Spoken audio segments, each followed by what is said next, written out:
Good morning. Thank you for joining me for another 5 good minutes with the Word. We're beginning our study of the Gospel of Luke, and yesterday we asked the question, who is Luke? And today we want to ask the question, what is a gospel? The word gospel is a New Testament word, and it's a word that is used in the book of Luke, and it means good news. That's what it means, and we'll see it and we'll notice it whenever we read it.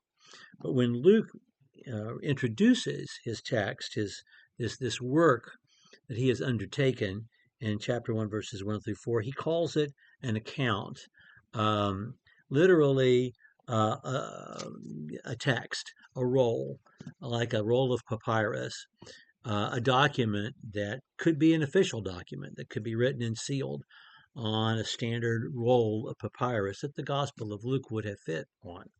And that's what he calls it.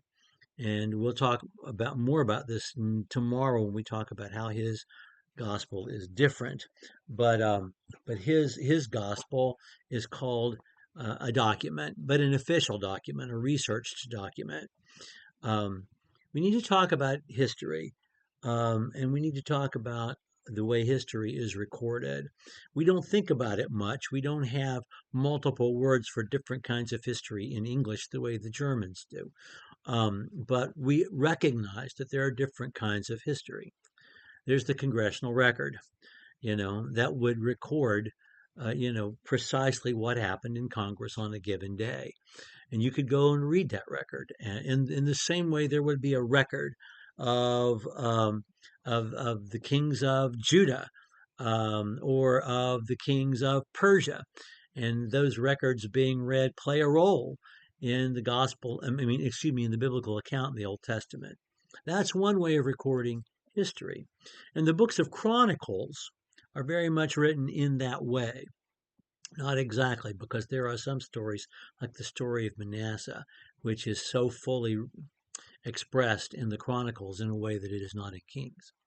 But when we read Samuel and Kings and even the other historical books like Joshua and Judges, we're not reading official accounts that are dry and without description or editorial comment.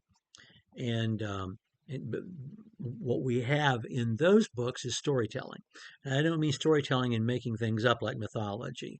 I mean the difference between writing a textbook on the Lincoln presidency that might be published by, Harvard Press and be 700 pages and you read two and you're asleep, or reading Team of Rivals by Doris Kearns Goodwin, or, some technical account of the war in Europe, um, that is used as a textbook in maybe a master's degree that you might get at a leading university, or Band of Brothers by Stephen Ambrose. There's two different kinds of reporting accurately the history that you're wanting to communicate.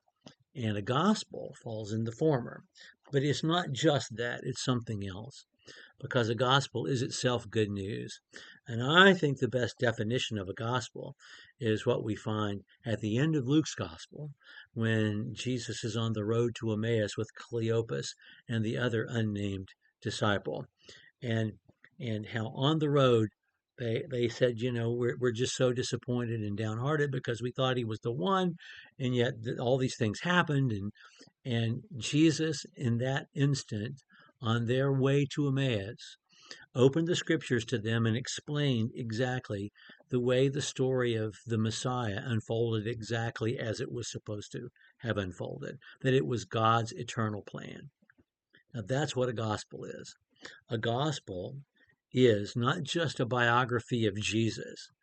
It's the biography of Jesus that puts his life in the context of God's eternal plan and explains how Jesus fulfills God's eternal plan and how that fulfillment is indeed good news.